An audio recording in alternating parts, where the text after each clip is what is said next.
What's up, guys? Mithril Mage here, back at it again with some more War of Wizards content. We've got a new week, so we've got some new free spells in rotation that we're going to be going over today.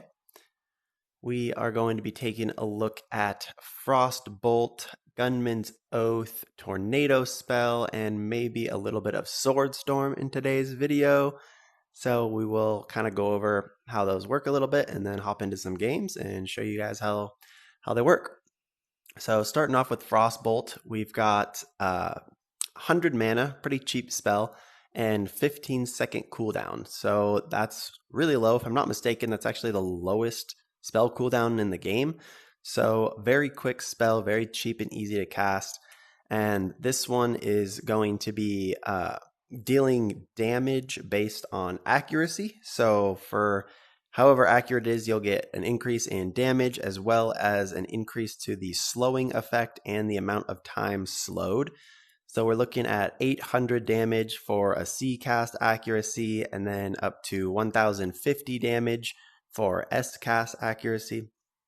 For size, your size effect is going to determine both the size of the bolt itself as well as the area of effect that it affects around whatever target that you hit. So some things here for this, the Frostbolt, kind of similar to like how I say about Fireball, is if you're firing the Frostbolt directly at your opponent, then your size isn't going to be as important for you.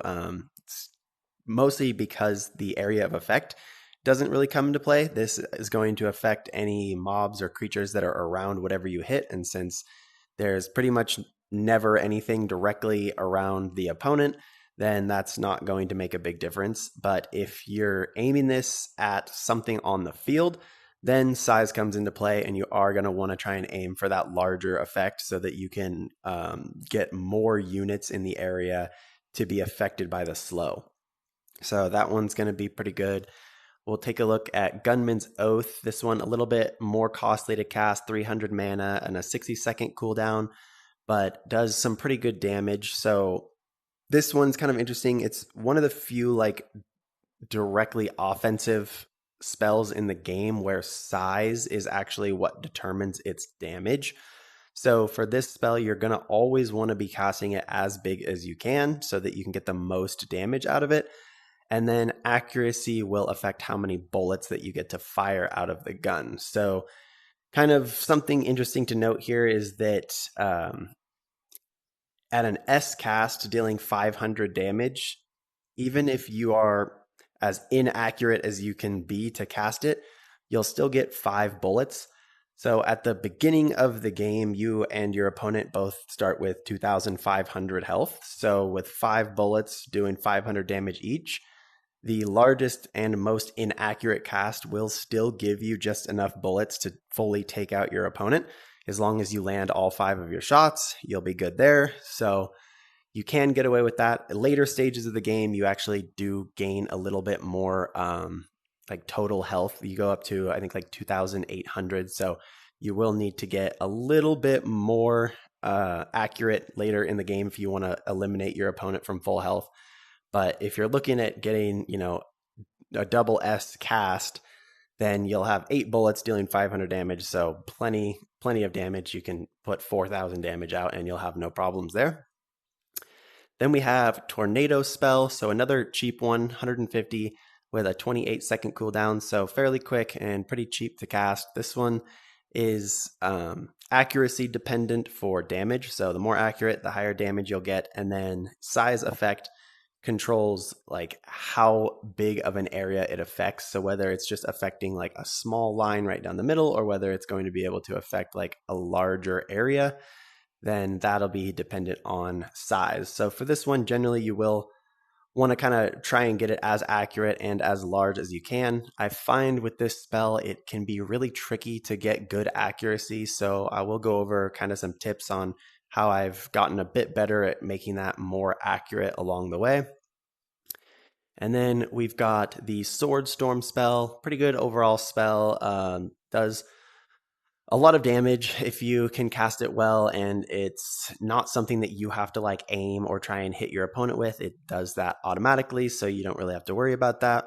And then this one is going to be another linked one that's pretty important to have both size and accuracy coming into play. With your accuracy, you're increasing damage from C class at 145 up to S class doing 180 damage.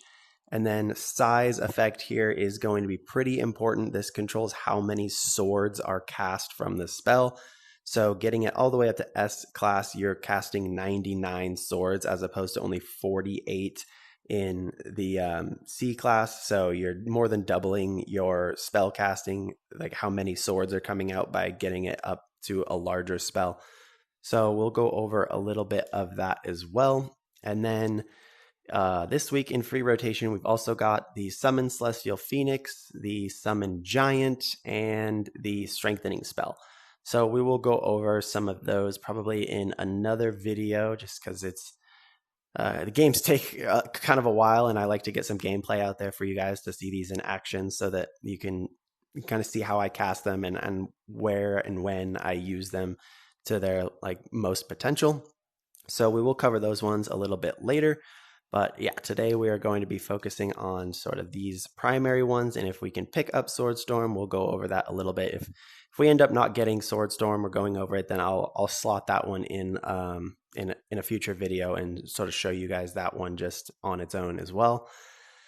And we are looking pretty good here. We've moved up to rank 875. We're at Sage of Magic 2, so doing pretty good there.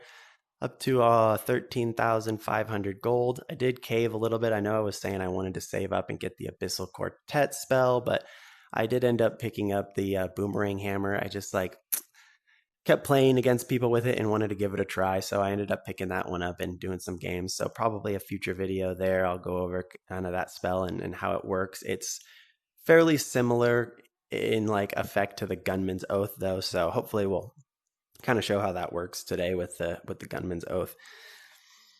And we'll jump in here and see what we got. Grand Mage 3, not too bad, 63% win rate, so should be doing okay here. We're sitting at a 73% win rate, doing all right for ourselves. We will start it off probably where we usually do. Start it off with a summoning of our main units here, get those guys out, see what the opponent's going to do. I'm going to prep an ice arrow. So the arrow, you're looking at trying to get this as accurate as possible to do the most damage. So you can see there I got a cast, which did 900 damage to that guy. So that's a pretty good amount of damage for such a cheap spell, especially not even a full cast. And then we'll go ahead and get a tornado out just to finish off these guys, give our guys a little bit extra time there on the tower. We'll prep up another ice arrow. Since this is so quick to cast, it's pretty easy to get it out really quick, hopefully before he gets that off. And we did get it before he got his shield up, so that's great for us. We got an extra 2 hits in there, which is perfect. That'll let us get in another spawn here, get some guys. Ooh, that was not a good cast of that one, so probably should have just tried to redo that one. We'll see if we can get another ice arrow really quick. That's what's the great thing about this ice arrow is you can cast it so fast that you can really kind of like spam your opponent with it pretty easily. And this guy does have a fire summons, so we will want to get our own summon to buff our units out there just so that we can have kind of a more even fight in the lanes. And we'll get that out now just to get it going. And so with this guy coming back now, he drew out the shielding spell earlier, but he didn't use it. So we're going to kind of test that, see if he's really got it or if he was faking it with a Gunman's Oath. We will prep that up. And so, like I said earlier, size is going to be one of the most important things here. We didn't quite get it as big as we wanted, but we got some good accuracy. So he does have it. The good thing about the Gunman's Oath is if your opponent's going to end up having shield and they cast it right away there like he did, you can just hold this gun. Like we have 8 shots, so I can use 2 here to take out each one of these guys, and then so 6, and so I still have another 2 shots left, which I will just throw.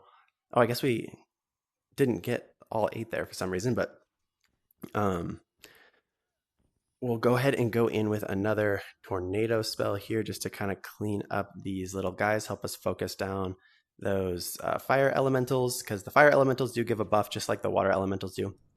So we'll want to get those guys out of there as quickly as we can, and we'll match him with our own Imperial cast, and then we will pair it with our Summon Water Elemental like he's going to do with his Fire Elemental, it looks like. So we'll be kind of fighting on more even ground here. We'll hope that I got a slightly better cast, and then we'll prep up another Ice Arrow. So with the Ice Arrow, important things to note as far as your accuracy and stuff goes. These lines are going to be a big determiner in your accuracy, so you can kind of make adjustments to them as you go, as well as this loop. If it's not long enough, your accuracy won't be as good. And so I kind of like, I've messed this one up a little bit, but I recovered it into a B cast just a little bit like there, just by sort of adjusting it. So it is kind of important to know some spells are easier than others to adjust on the fly after you've like already cast them, whereas some of them are a little bit more difficult to fix in the like short term. We'll get, I think we're going to be okay here. So we're going to cast this out towards his middle field just so that we have a bit of an advantage there. We do have the opportunity to go in for Sword Storm here, so I guess we'll take that just to kind of show it off a little bit. We'll see if our opponent is good enough at dodging to get around it. It can be dodged. It requires a lot of movement, but it's not overly complicated to dodge. You basically want to rely on just moving as far as you can to one side, waiting for it to cast out its swords, and then moving all the way over to the other side. And so here we're going to have to sort of watch out because he will have the reflection. So I'll sort of show you how that dodging works there. Pretty easy stuff when you know what to do with it. You just got to get one side and it'll target, because it's self-targeting and you don't actually like choose how that one targets, then you just have to let it lock onto you on one side, move out of the way, and then let it lock onto you on the other side and move out of the way of that as well. So the matchup here is kind of interesting with fire versus the water elementals. It's kind of tricky. We do want to pop this guy if we can to keep him from getting that heal that he's getting right there. And so if we can get him down just a little bit more, we can take him out here. And so one thing that's kind of nice about the tornado spell is it does damage the opponent. So if you cast it just in front of their core, you will actually get it to go across them and do some damage to them. So that can be pretty useful. We'll get another Gunman's Oath prepped, see if we can do a decent size casting with that and clean up these guys here if we don't get taken out right away. Oh boy, I think we might.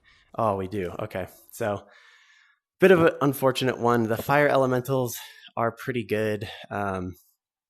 So the difference with fire elementals that I'll show here is that they increase damage potential. So like they're causing all of the units to do extra damage, whereas with your water elementals, they are providing you extra health. So you're kind of fighting more defense versus more offense in that case. So it's kind of interesting here. It's showing water elemental deals half extra attack damage to 2 units near the targets. Each water elemental summons provides all units with a buff of HP per attack. So your water elementals kind of like have to be close to the fight, it looks like, to provide the like majority of their buff. Whereas fire elementals just give you more damage outright on all of your guys. So kind of interesting. He must have been getting some pretty good casts there because our guys weren't like surviving through his extra damage. But then again, you're like fighting every single attack has that extra damage versus just like your units having overall more health just in general. So it's like your health is only going to help you for the first attack, and then every attack after that, they're going to continue to do more damage. So we'll slot in the fire spell just to be a little bit more aggressive on the field because we're not running a lot of like summons, and because tornado spell is not nearly as effective as like blizzard spell last week, where we were able to clean up pretty much anything on the field with the blizzard spell. It's pretty nice that way that it does a lot of damage to like one area of the map. So when your units are fighting in like one contained location, it's really easy for you to just completely clear out all of the groups. But since we don't have that as much utility, we'll slot in the fire elemental summons as opposed to the water ones, so that we can have just a little bit more damage. I like the idea that guy had there, so we'll pick that up. And then we'll jump into another one here and sort of show, I'll try and go over some of my tips in this one for like tornado spell, getting that a little bit more accurate, frostbolt, making that a little bit more accurate as well. And we'll try and go over those main things there and see if we can get a good game here and get another win in. It is always a little bit more difficult when I'm commentating on the game and trying to play at the same time. A little bit harder to focus up and do as much as I possibly can, but trying to get you guys some tips and like show you kind of how things work a little bit better. So we're not too worried about how the games go. It's more just for kind of showcasing these spells and stuff at this point.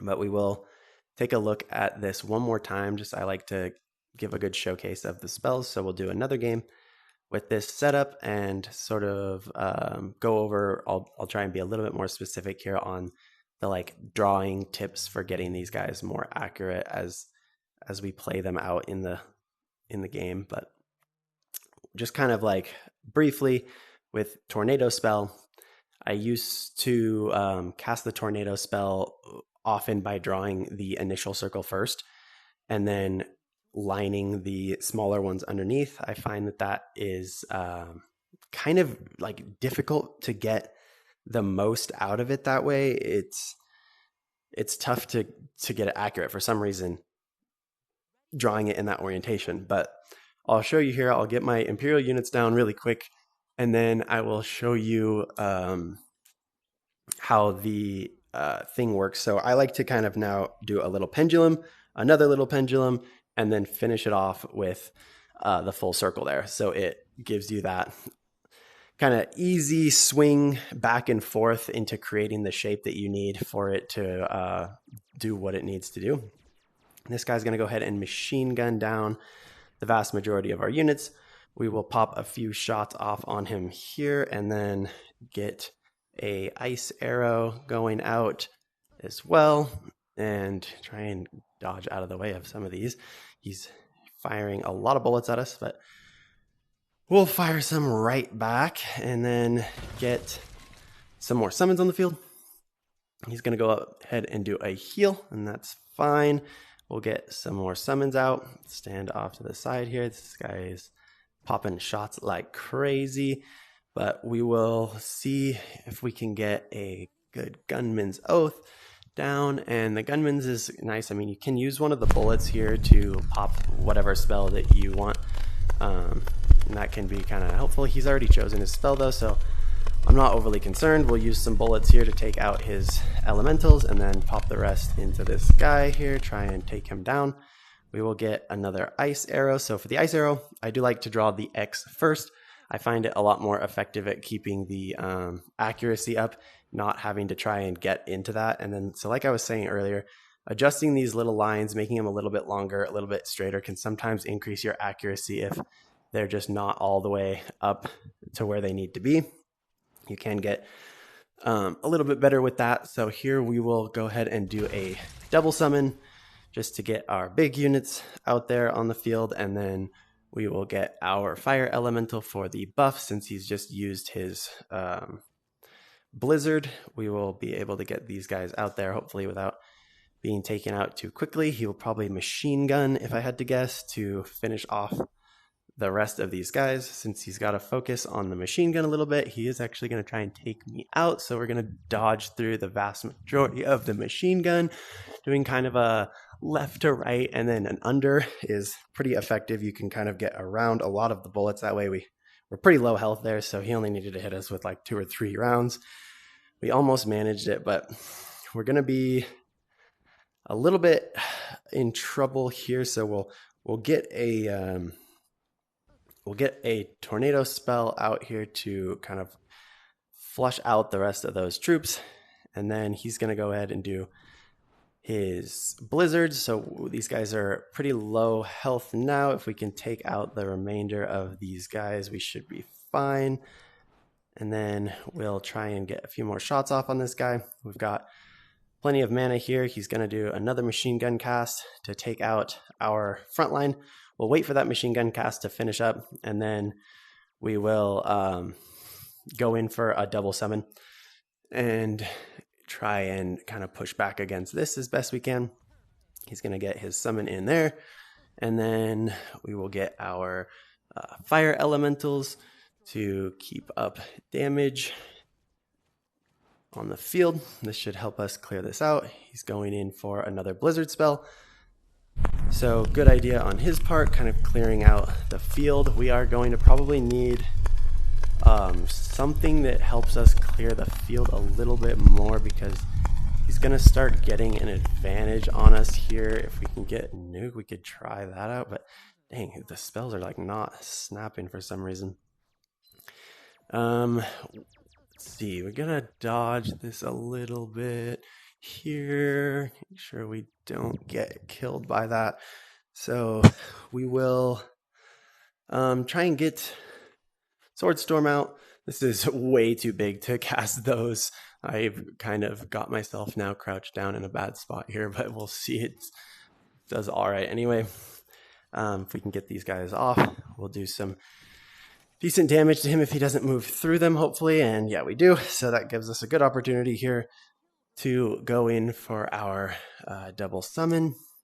While this guy has a little extra to work with, we will use a tornado spell. Bad cast on that, but we'll use that to clear out some of these troops. And then he's going to go ahead and machine gun. So we will get our fire elementals out there ready to go while he's trying to finish us off here. We're dodging through these as best we can, trying not to die. We're very low health here, so we do end up getting him after a lot of dodging, but we got him with sort of an overwhelming amount of troops. He should have definitely not tried to fire those machine gun guys at me and tried to take out my troops. That would have probably saved him. Or if he'd have come back in with another blizzard spell, that would have been good for him as well. He got a little greedy there, thinking he could finish me off with the machine gun and wasn't quite fast enough to get me down. So we ended up taking that win. But good game there. He had the machine gun, which is one of my favorites. Good, great utility spell there. I mean, really good for offense against your opponent. Keeps them moving a lot if they want to dodge it, and if they don't, then easy way to wipe them out. He had the water elementals for the buff.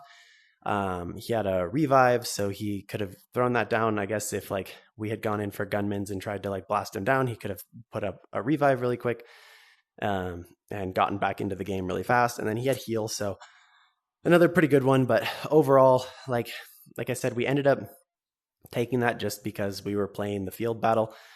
He was shooting a lot of bullets, trying to hit me with a lot of spells. So we focused up on just like the lane fight, got our water elementals, got our Imperial units on the field, or sorry, we had fire elementals that time. So got our Imperial units, our fire elementals on the field, did some good damage with that. And then we're able to kind of just clean up some of his troops with the tornado spell and gunman's oath there. So we ended up pulling the win out there just barely, but was a good game on that.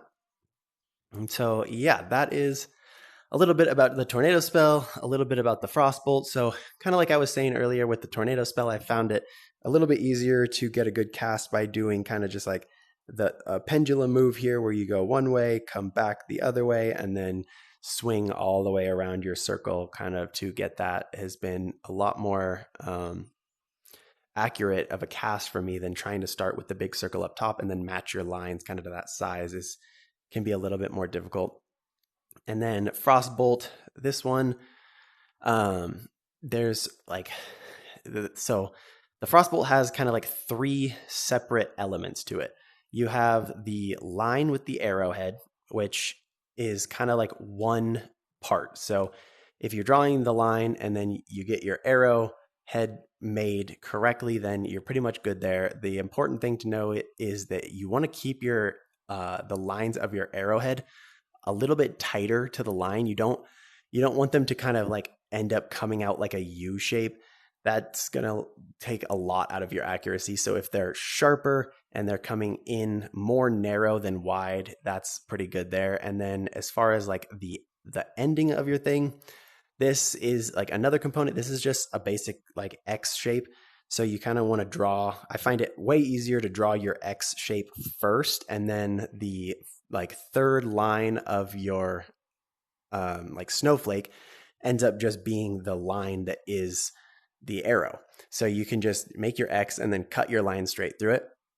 And then the third component is this curved line that goes through the middle. So making sure that that's long enough and wraps far enough is going to be really important for the accuracy of that spell. I've found a lot of times I'll draw that out kind of fast and put that in there and I get a really low accuracy. But if I kind of like look at it and notice that my curve is pretty short, what you can do is go back in and kind of extend the lines of your curve. And a lot of times that'll bump you up from either like a full D accuracy up into A, or you can get like C up into A just by extending those lines a little bit more and making sure that they're long enough. So that's another big thing to note with that one. And yeah, those are kind of the two more complicated ones. And Frostbolt's like one of those few spells where you can, like, after you've drawn it, you can adjust some of the things on it. Like sometimes maybe your lines of your X aren't quite long enough. They're a little shallow. You can extend those lines a little bit and that can increase the accuracy on that one. So just some good things to note for that. And then Sword Storm, I kind of prefer doing it like this now with drawing your triangles like up top first and then the circle underneath. I used to do where, trying to make it as large as possible, you would do the circle first and then you'd put your pentagram kind of like inside, or I guess it's just like your star shape inside.